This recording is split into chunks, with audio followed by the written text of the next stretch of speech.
या देवी सर्वभूतेषु शक्तिरूपेण संस्थिता नमस्तस्यै नमस्तस्यै नमस्तस्यै नमो नमः। जय माता दी। प्यारे भक्तों, आप सभी का स्वागत है, अभिनंदन है। श्री महाभागवत देवी पुराण का आज हम 26वां अध्याय श्रवण करेंगे।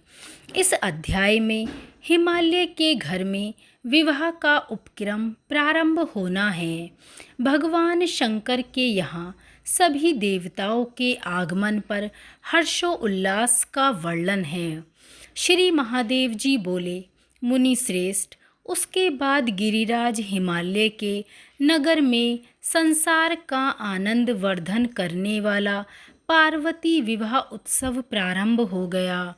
महामते, भैरी, मृदंग, ढोल, तुरही तथा गोमुख की ध्वनि से भूमि और आकाश का अंतराल पूर्ण रूप से गुंजायमान हो गया। उस समय गंधर्वगण अत्यंत हर्षित होकर गा रहे थे और अप्सराएं चित्ताकर्षक नृत्य कर रही थीं। देवताओं तथा पर्वतों की कन्याएं पार्वती का विवाह देखने के लिए हिमालय के पुर में आ गईं।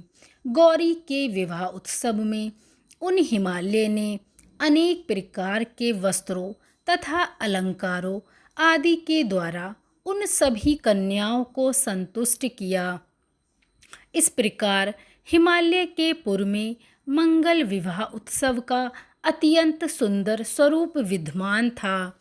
सुंदर गंध से युक्त वायु धीरे धीरे प्रवाहित होने लगी। उस अवसर पर सभी प्राणियों के मन में महती प्रसन्नता छा गई थी। सभी दिशाएं प्रकाश से भर गईं और सारा संसार स्वस्थ हो गया।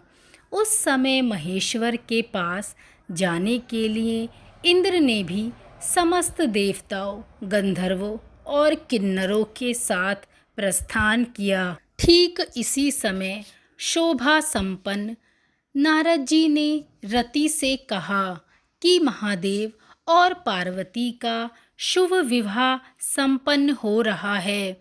उसमें गंधर्वों, किन्नरों और नागों के साथ सभी देवता जा रहे हैं। तुम इस समय देवराज इंद्र के पास जाओ, विलंब मत करो। विवाह की प्रसन्नता से युक्त महेश के पास जाकर यदि वे देवता तुम्हारे पति के जीवन के लिए उनसे कहेंगे तो वे शिवजी निश्चित रूप से कामदेव को पुनः शरीर की प्राप्ति करा देंगे। ऐसा कहकर वे नारद मुनि शांति पूर्वक महेश्वर के पास चले गए और इधर रति भी अपने पति के जीवन के लिए प्रयत्नशील हो गईं।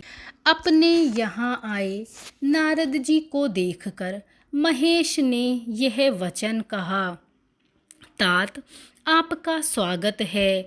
इस समय जो भी कार्य करने योग्य हो उसे आप संपन्न करें।